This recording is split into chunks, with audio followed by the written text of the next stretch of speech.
That's the mic right there. This is the mic. Right now we're in between periods. Oh. We've got some special guests here. Jay Erickson, assistant coach last year, and head coach Tom Klein, last year's coach. What are you fellas doing nowadays? I'm working on my master's degree at River Falls and coaching part-time over at St. Louis Park in Minneapolis. It's a real part-time position. It's basically just during breaks and on Friday afternoons and Saturday practices.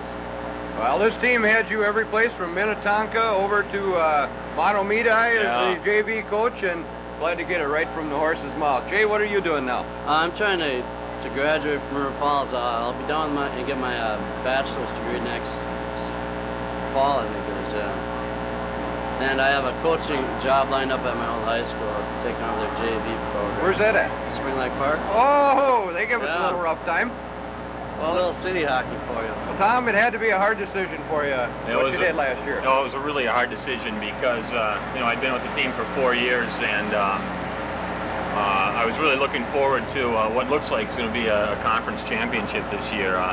It was a real hard decision to make. I put it off as long as I could, and the thing I really regret more than anything else was not having an opportunity to get together with the kids during the summer and just talk to them about the decision. I regret not being able to meet with them. I missed, coaching them this year, and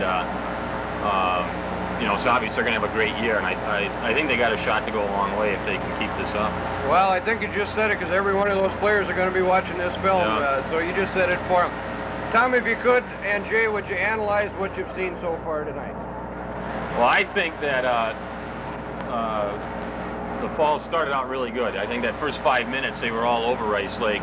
But I think it's a real problem when you score 3 goals as quick as they did, because you subconsciously you get a little too confident, and they had a little letdown there. The second goal that scored on Mike, it looked like he was going to hand the puck over to the ref, and I think that was a poor call on the referee's decision not to blow the whistle or to let the play go on like that. And it was obvious most of the kids thought that the play had stopped and they were heading over to the bench.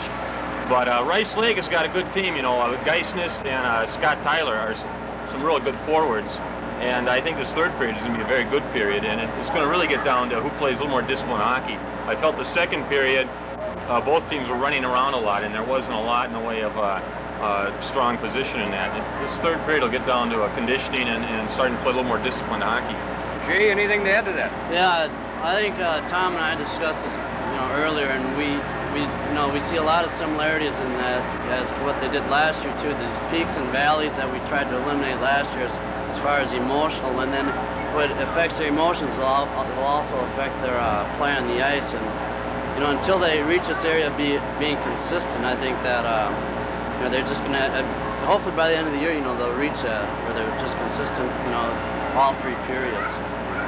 Well, fellas, I'm glad you could come up here, and I'm sure the boys are going to enjoy listening to this.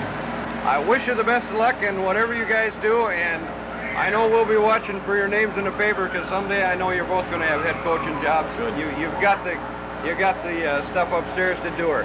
And stop by again when you guys are around, and we'll do this again. Great, thanks a lot. Anytime.